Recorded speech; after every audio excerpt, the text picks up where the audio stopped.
Okay, so today I'm going to talk about cameras, upgrading cameras, and to try and help people out not get screwed over from the constant upgrades and the constant releases of cameras.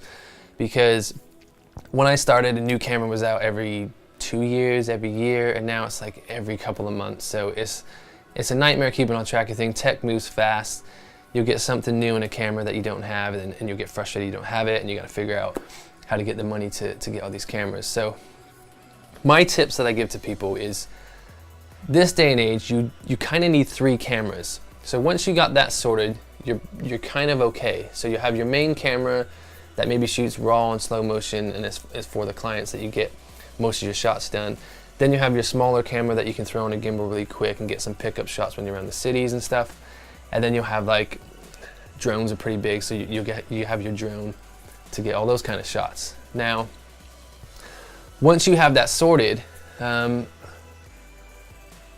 the cameras that you have will have upgrades from other companies, or that camera company will upgrade that camera, and then you gotta switch and you gotta get new stuff. So you end up spending more money and you get lost and things like that. So the trick is to kind of know your cameras and know what you need, know what works best for you, and then know what upgrades that you might not need, and you can switch around. So for example, when I bought the A7S II, it was full frame, slow motion, S-Log2, S-Log3, and it had 5-axis, and it was $3,000 and up, you know, with lenses and stuff like that.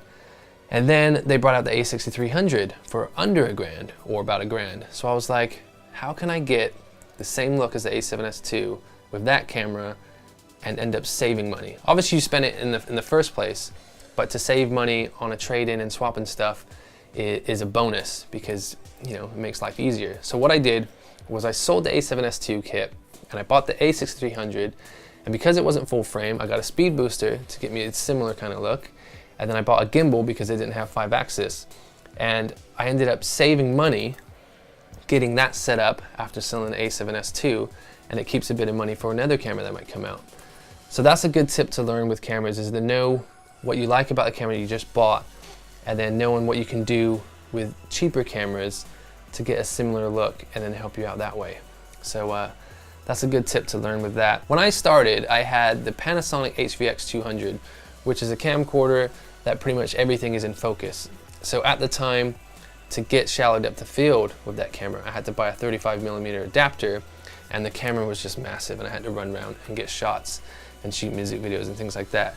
And I swear to God, like, the day I had my setup complete and everything felt right, the frickin' 5D Mark II came out from Canon, and I saw people running around with this tiny little camera, getting the same shots with the depth of field, and it had better low light, and I was getting pretty stressed out. So lucky enough, I sold the HVX kit, and I got the Canon 5D Mark II, and the day I did that was when I learned how to work with the system and upgrade and sell things at the right time to get different cameras and not get too stressed out with it. So I did that, and I was lucky. I didn't make any money, I didn't lose any money, it was pretty much even with that swap. And then from the 5D Mark II, I went the red way, and I got the Scarlet. Now, this is when things got a little stressful. So when I got the Scarlet, nothing shot raw and those frames per second with that kind of system. So I was really happy. I went quite in debt at the time, because I had to get a loan out to get the camera at the time, I think. And yeah, it was amazing. I love the red look, I love the raw workflow and the frames per second. And then the Blackmagic cinema camera came out.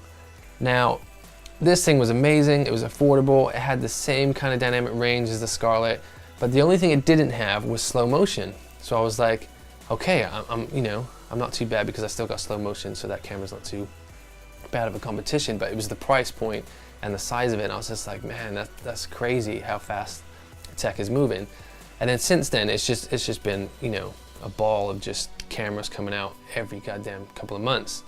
So you just need to know what you need at the time being, and know when to swap and things like that. But this day and age, as long as your camera shoots 4K, good dynamic range, some kind of slow motion, at least 60 frames per second, and you can have audio, you're pretty much golden for what you want to do. So it depends how you shoot and things like that, but if you're shooting anything professional and you want to switch from, I don't know, weddings to corporate to music videos, as I said earlier, you kind of need 3 cameras. You need your main one for your interviews, and it's rock solid. You can shoot raw with it and things like that.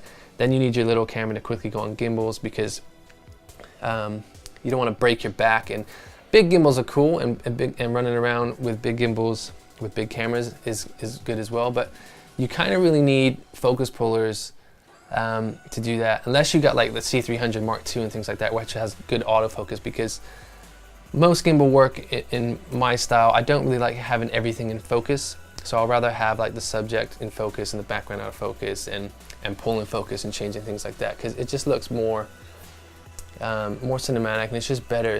I don't like things in focus all the time. Not to say my shots are always out of focus, but you know what I mean. I hope they're not. Anyways, so yeah, I always like to prefer to have a little camera on a little gimbal, because it's cheaper. I don't break my back, and when I travel, you can get some cool shots like that. And most cameras have good autofocus now, if you want to use that kind of setup. And then you have gimbals for your third camera. Then you have drones for your third camera to throw up in the sky and get some shots you need like that. So that's what I would suggest for like professional work. But if you're doing like just personal work, or you're vlogging and you're traveling, things like that, you only really need 1 camera. Although people love the drone stuff, but you only really need 1 camera. You just need a good camera with low light, good audio, good dynamic range, slow motion, throw it on a gimbal, and 2 lenses. Get like a 50 and then an 18 or something, and you're pretty sweet for that kind of setup. Like the GH5's coming out. I just sold my A6500 for the GH5. A6500 is still a badass little camera. I mean, you get S-Log2, S-Log3, you get slow motion out of it. You can throw a speed booster on there and get Super 35, and it looks amazing. My only downfall with that camera is the rolling shutter is quite bad. So if you are walking, or you're on a gimbal, if you're on like a 35 or a 50, you might notice some rolling shutter artifacts going on. So that's why I switched to the GH5, because I know I can get a pretty sweet look out of that. And if anything, an even better look, because I loved the GH4. So the GH5, to have a slightly wider field of view, is going to be amazing, and throw a speed booster on that.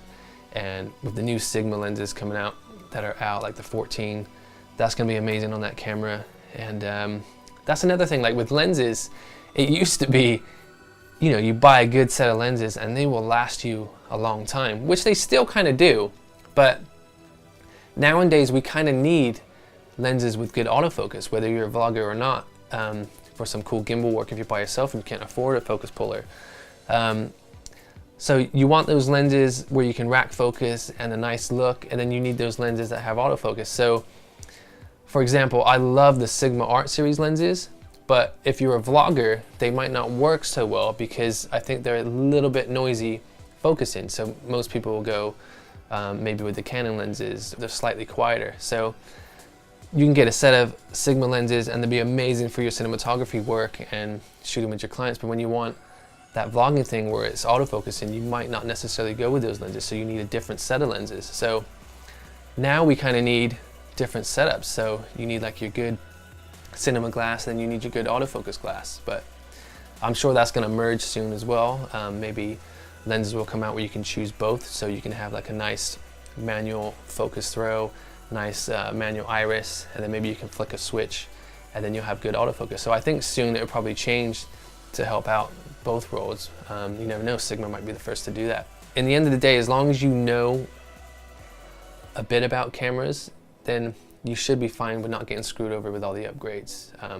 But we all like new toys and we get suckered into it. So yeah, just learn your cameras, learn your sensor size so you know what you're getting out of it, know your frames per second, and don't be afraid to hire cameras. A lot of people, they jump straight in and they buy cameras and they're screwed. Hire some cameras and check it out and see if that helps you out getting the look you want. So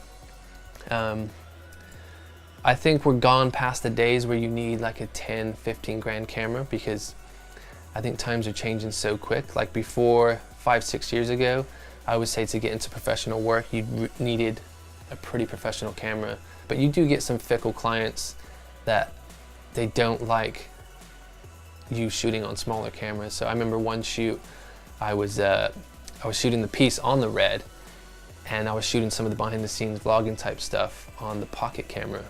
And I remember the client turned around and said, "What is that piece of crap over there?"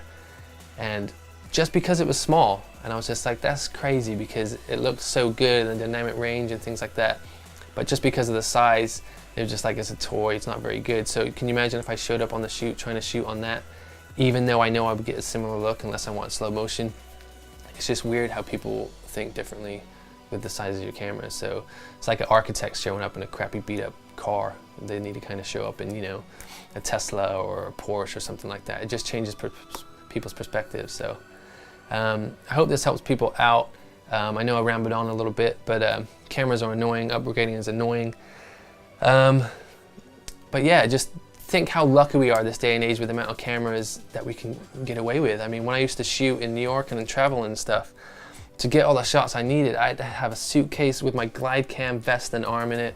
I had another massive suitcase with my red in it and all my lenses. And then I had a case with like all the audio gear.